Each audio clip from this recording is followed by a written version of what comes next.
today we'll look at this question and try solving it. We have to find the change in the pH. So we're given KOH, which is our strong base, H2S, which is our weak acid, and NaSH. NaSH is our salt. We have to find the pH. So there are two steps we have to do. We have to find the pH before KOH got added and then after KOH got added, and subtract the two of those values to find the change in the pH. So because we're dealing with before KOH got added, so before it got added, we just had the acid and the salt available to us. So we'll write an equation. So we'll write equations for them. So we have H2S in water. We'll dissociate the acid, which will give us H3O positive plus SH negative. For NaSH, we'll have Na plus SH negative. Now remember, because it's salt, it fully dissociates. And because H2S is a weak acid, it partially dissociates. Because of that, I have this this equilibrium sign over here. Now, what you need to notice over here is that because we're finding the pH, what formula for pH are we going to use? Are we going to use the pH equals negative log H concentration, or the other one? The other one is the Hasselbalch equation. So how do we figure that out? Well, this is a buffer. So because it's a buffer, we'll use the HH equation, which is the Hasselbalch equation, which is pH equals pKa plus log A negative denotes our conjugate base divided by concentration of our weak acid. This is the formula. Now, how did I figure out that this is a buffer? If you notice, I have a weak acid which is producing a conjugate base, and the salt is producing the same conjugate base. So the salt is actually a salt of that specific acid, this weak acid. So because I have a weak acid and its own salt producing the same conjugate base here, I know that this is a buffer. So there are two ways to make a buffer. Either you have a weak acid along with a salt, or you have a weak acid along with the conjugate, along with its own conjugate base. So I have both of those conditions being checked over here. Now I'll try putting the values in. For pKa, I have my formula, which is negative log Ka. I can plug that in, which they gave me the Ka for the acid. So 1.1 times 10 raised to the power negative 7. This would get me 6.96. I can plug 6.96 over here. Now, sorry. Now, I need to plug in the concentrations. So A negative over here is the concentration for SH negative, and then HA here would be the weak acid. Now, how do I figure out the concentrations? Now, for that, I look at the data that is provided to me. For my acid, it says that 0.1 molar of H2S is available to us. So I can just plug in 0.1 for our acid. But how do I figure out the concentration for our SH negative? Now, if you notice, in the question, it says that 0.3 molar of our salt is available to us. And then we look at our equations. Now, because there are two equations that are producing SH negative, that might be misleading, like which specific concentration should we select over here. Should we select the 0.1 or 0.3 for our SH negative, for our, the conjugate base concentration? Now, because H2S is partially dissociating, so it's not fully gonna give us SH negative over here. So we can't say that, so we can't use 0.1 over here. We'll have to use 0.3 over here, and we can't even add the concentrations over here because H2S is partially dissociating, so it's not fully gonna give us SH negative, and it's like back and forth, it's going back and forth, right? So we can't say 0.3 plus 0.1 and saying that, oh, you know, because two things are producing SH negative. No, because the acid we have, it's partially dissociating. However, the salt we have, it's fully dissociating, so it completely dissociates into SH negative. And because it's 1 to 1 molar ratio, so we can say the concentration we have for NaSH is the concentration we have for SH negative, which is 0.3. Now when we solve it, it's going to give us 7.44 pH. Now the question is this correct or is this not correct? Because this pH is slightly basic. Now you might question that, oh, why is it basic? Slightly basic.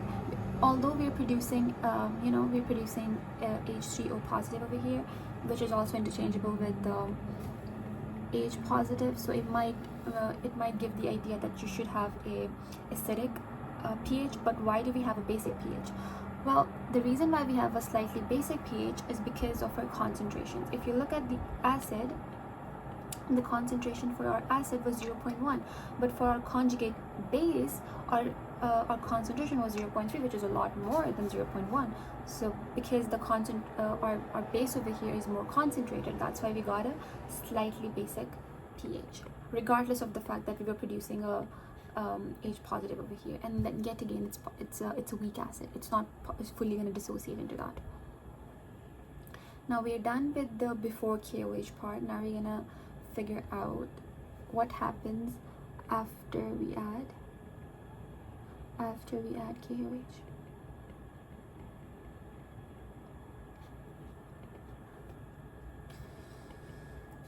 So now we'll write down the equation for KOH as well, like what happens when we add KOH.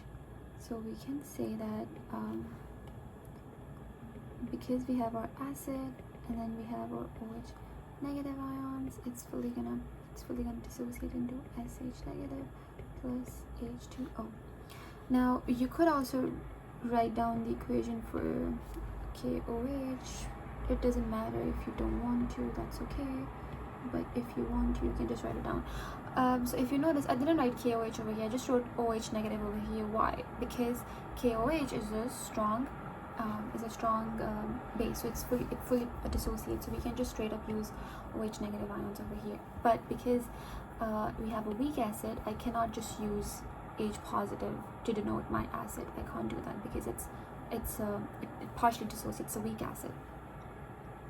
Now we'll do the same thing again over here using the buffer.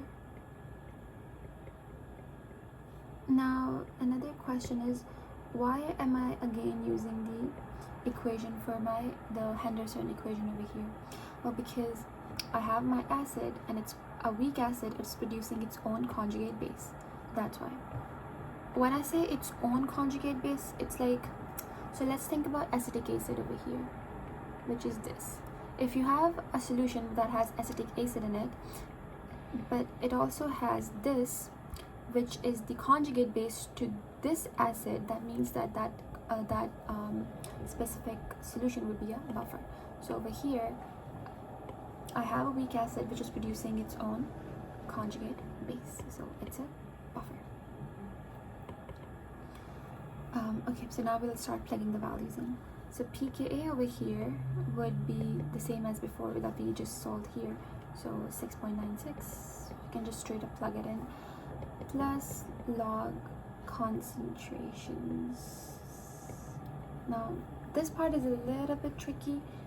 How do we figure out the concentrations? Now our A negative here yet again is SH negative, and then our acid is H2S.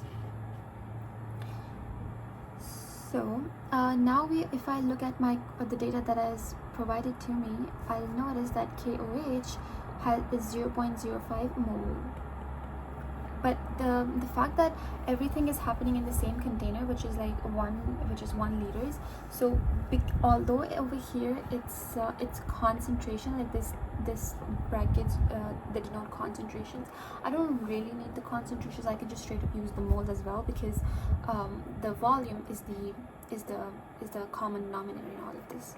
So I can just use moles over here, and I would be fine because the volume is the same.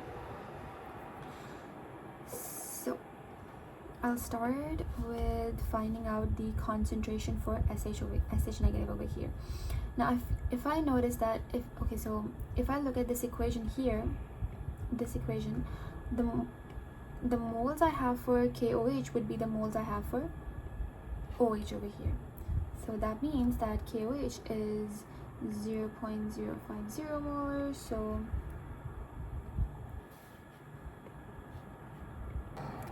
now we'll try plugging in the values for our concentrations. Before we do that, there are some things that we need to consider. Where are we getting our SH negative from? There are two equations that we're getting this from.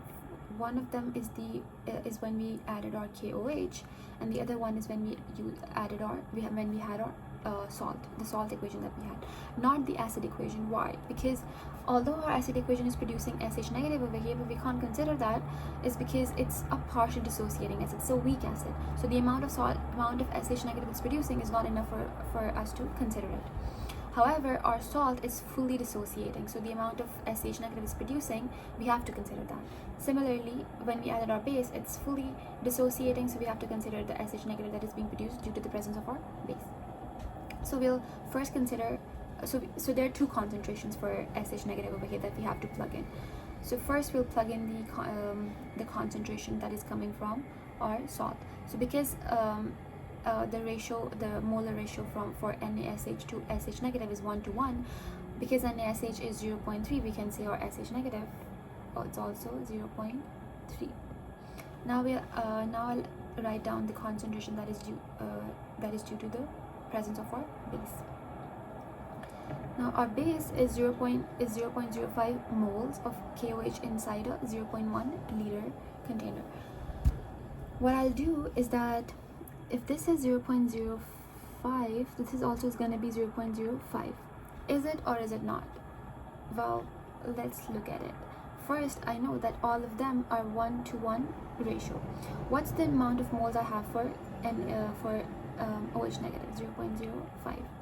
Rather than calling it concentration, I can say it's also moles because of the formula moles equal concentration times volume. Because our volume is 1 liters, whatever the concentration is going to be equal to the moles. So if they say moles, just know that it's also the concentration. So over here, when I say 0.05 moles, it also means that it's 0.05 molar, because the volume is 1 liters, and all these reagents are in the same liter, are in the same container. So volume is the common denominator. Volume at this point doesn't matter to us. So, but H2S over here has is 0.1 molar. Sorry, yeah. So this is if it's 0.1 mole, it also means 0.1 moles at this point because our volume is 1. So yeah, this is also 0.05 moles. Now if you notice which one is our limiting reagent, we need to figure out our limiting reagent first. So our limiting reagent, if you notice, is OH negative. This is our limiting reagent. What is the purpose of a limiting reagent? What does a limiting reagent do? Limiting reagent quite literally limits the the reaction. So although I have more of our acid available to us, but once our base is all used up, the reaction can no longer carry on. So what's the amount of SH negative that would be available to me? That would be 0.05, of course. So now I can write down 0.05 over here. Yet again, why did I write 0.05? Because our OH negative is our limiting reagent. The amount of OH negative will determine how much SH negative will we have, and not H2S because it's not limited. It's in excess. Now we'll figure out the concentration for our acid. Now if we read our question over here, it says that 0.1 molar of H2S is available to us. So I'll write 0.1. But is it 0.1 or is it less or is it more?